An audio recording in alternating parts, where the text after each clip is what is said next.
The greatest hero in Greek mythology is Hercules, but that's not his name in Greek, right? Isn't it Heracles? Why do we call him Hercules, or should we call him Heracles? And wait a minute, that can't possibly be the right pronunciation in Greek or Latin.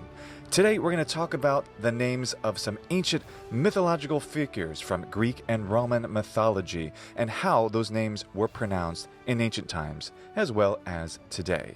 And find out why on earth we call Heracles Hercules. I'm Luke and this is polýMATHY. Now there are a lot of Greek heroes and other mythological figures to talk about, hundreds and hundreds and hundreds of interesting names. So today we're just going to talk about a sample of ones that I thought were really interesting. And of course, we should start with the big guy. Hercules! With Hercules, we're going to start in English. We're going to see how that name came to us from Latin, how the Latin came from ancient Greek, and then we're going to go forward from ancient Greek into modern Greek and cover all those pronunciations as quickly as I possibly can. So, Hercules comes from the Latin Hercules. When we have that long S as an ending in Latin, frequently we make that ease in English, right? So, Hercules, that makes sense as a pronunciation. Now, this name, Hercules, in Latin, this comes from the Etruscan name for the hero, which, as far as we can tell from inscriptions, was simply Hercle. So how does Hercle become Hercules? Well, adding that letter S was probably helpful with the declension, making into a normal third declension noun. But more interesting is the letter U. We see a little U get inserted all the time when there are consonants jammed together in Latin. The U is there to give them some space. So instead of simply Hercules, it's Hercules. Similarly, there's the word saeculum, meaning century, or simply saeculum. Both are used in classical Latin. Hence also the Latin interjection Hercle, with variants including me Hercle, me Hercules, me Hercule, and a whole bunch of others. This interjection is the way to swear. At least that's how men would swear. They would swear by Hercules. Hercle, me Hercules. Like, geez, wow, of course. So classical Latin Hercules, ecclesiastical Latin just doesn't pronounce the H.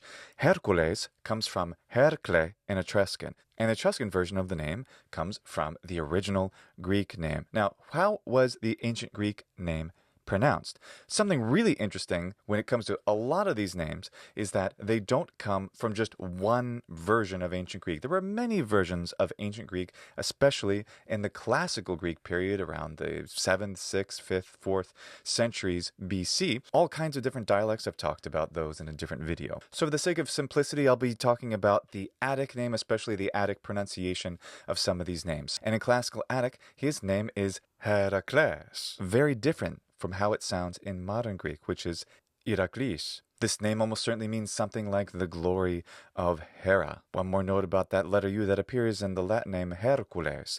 We have the same thing even in Hercules' mother. Her name in the classical Attic pronunciation is Alcmene, Alcmene in modern Greek. Well, this could be Latinized as Alcmena, but in practice the preference was for Alcumena, which was just euphonically preferred. It was just prettier sounding to the Latin ear, Alcumena. And the father of Hercules was, of course, Jupiter, or the father of Heracles was Zeus, if you want to think of it that way. Same people that we're talking about mythologically speaking. But the surrogate father, if you will, of Hercules, the one who raised him, the husband of Alcmene, was Amphitrio. Now, how's that in Latin? That's Amphitryo, or Pitruo, depending on if you want to use a fully older Latin pronunciation or the more Hellenized one that came on later. And in Attic pronunciation, that's Amphitryon. So what's the final verdict? What is the correct name of this hero? In English, is it Hercules or Heracles? Well, the Hercules name, as we've established, is from the Latin name Hercules, and Heracles is an anglicization of the ancient Greek name. And this is very important. Modern Greek speakers can find it very irritating how we, in English or other languages, pronounce these names from ancient mythology. But here's the thing.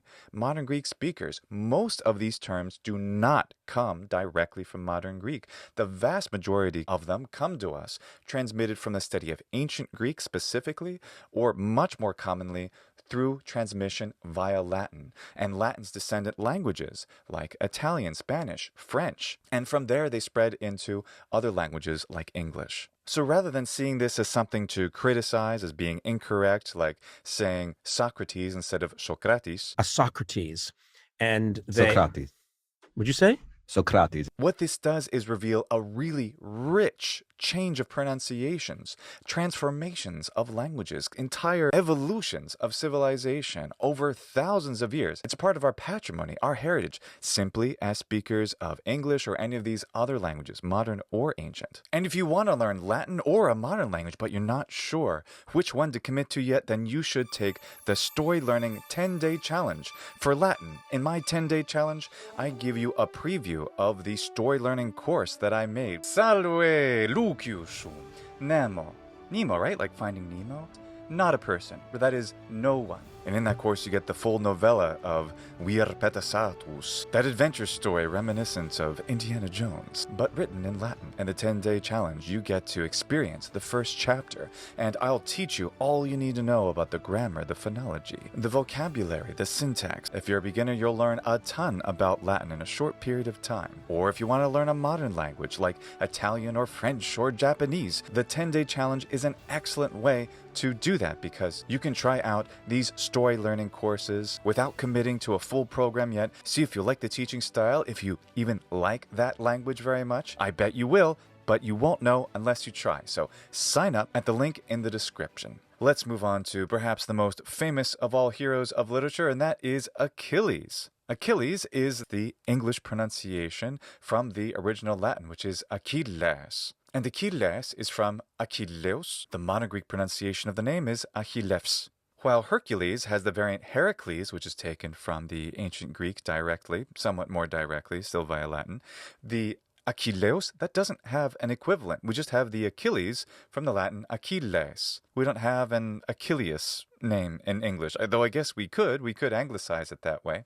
And this is an interesting point, that these names, even when they're more directly from ancient Greek, we still necessarily filter them through the same linguistic process of how the names came into Latin and eventually down into modern English. That's why it's not Heracles, but Heracles, even though the accent's on the last syllable, because we follow the stress accent pattern influenced by the stress accent rules of Latin. I have several videos about how to do that here. But what does this name mean? Some of these old names, it's really hard to tell. Most likely it comes from akos plus laos, meaning something like the grief of the people or anger of the people, perhaps. But other folk etymologies include not lips, because the father of Achilles didn't get to kiss him before he was given away. And speaking of the people, another name with the Laos in it is Menelaus. Menelaus in English comes from the Latin Menelaus.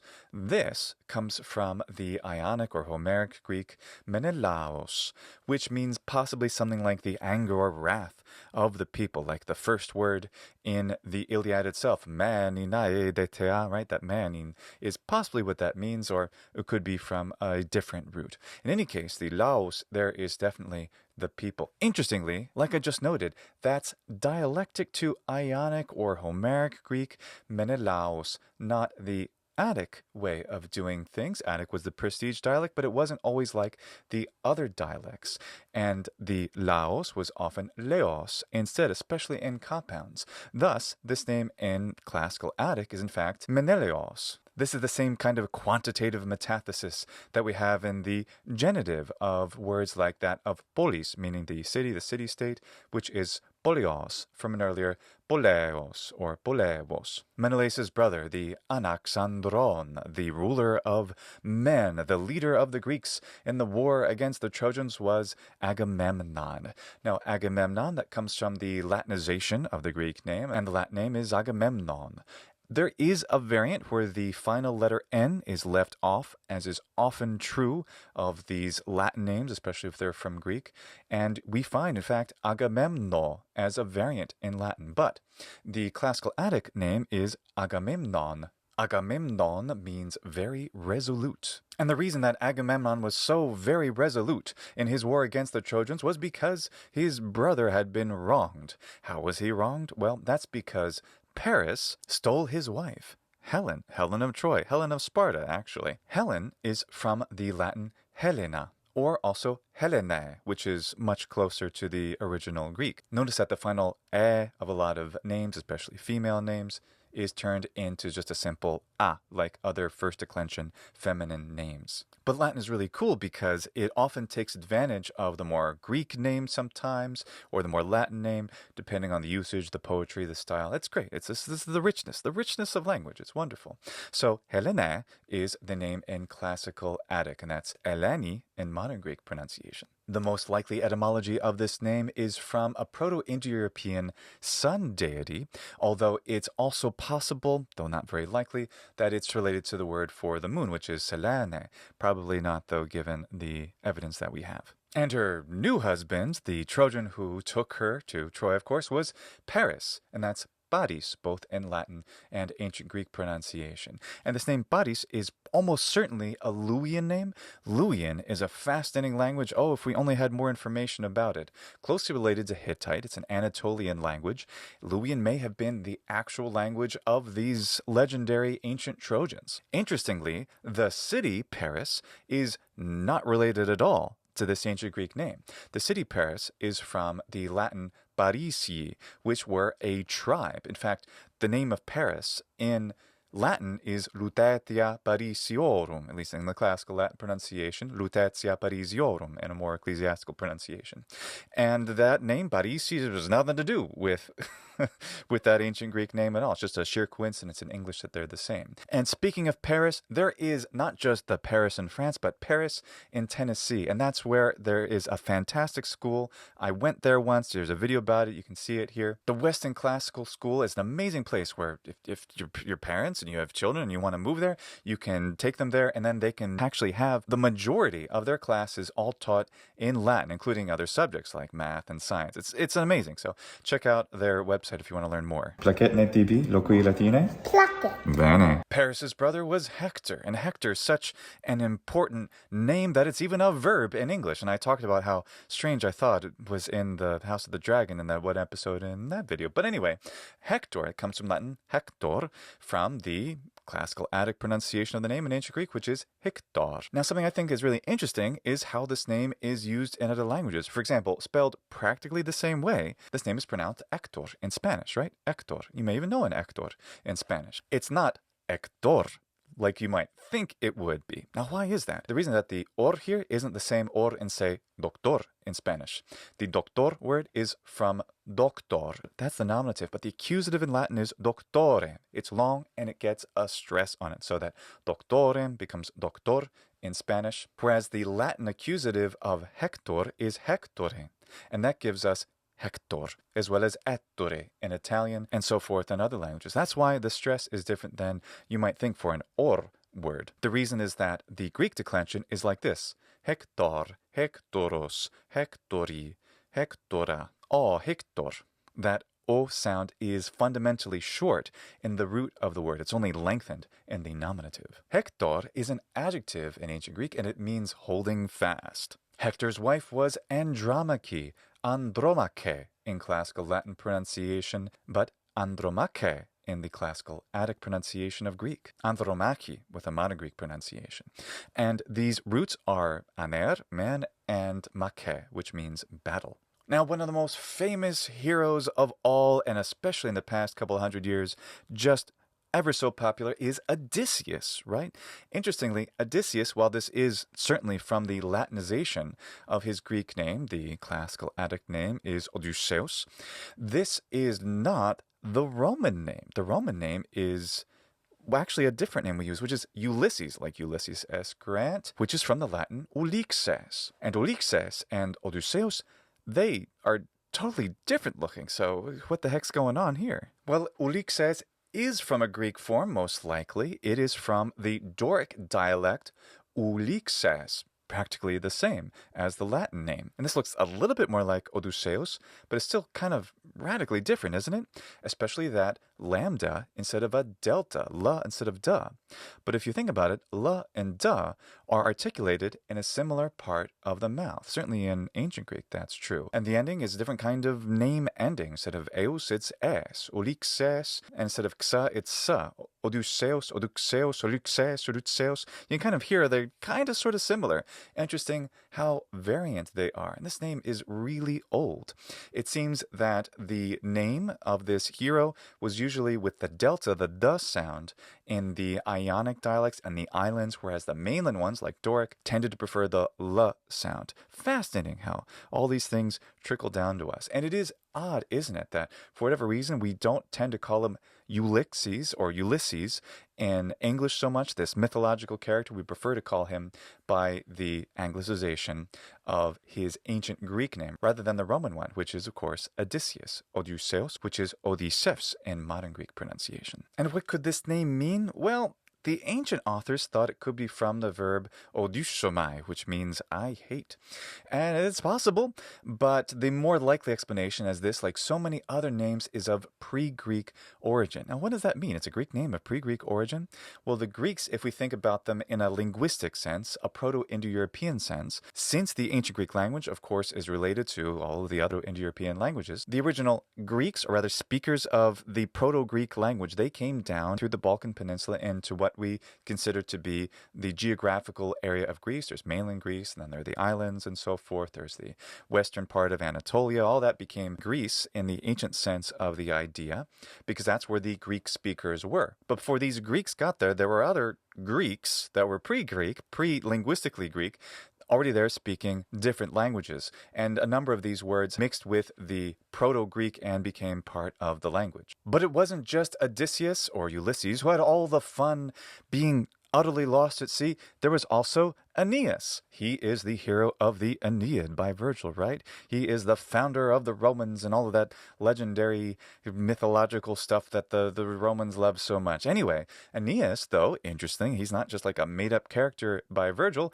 He took part in the actual Iliad, too. He was there. In classical Attic pronunciation, his name is Aeneas, and in Latin, it's Aeneas. And modern Greek pronunciation of the ancient name is Aeneas. The etymology of Aeneas is uncertain, but it's been linked to the word for praise or tale. Ainos. Another famous legendary heroic sailor is Jason, as in Jason of the Argonauts. Jason is from Latin Iaso or Iason. Sometimes these Roman names get to keep the more Hellenized version with the N, like in Iason or Agamemnon or Iaso, Agamemno, and so forth. His name comes from the verb to heal, Iaomai. And one of the 50 or so heroes among the Argonauts that accompanied Jason on that quest for the Golden Fleece was actually a heroine, and her name was Atalanta in Latin, or Atalante in the classical Attic pronunciation, Atalandi in the modern Greek pronunciation.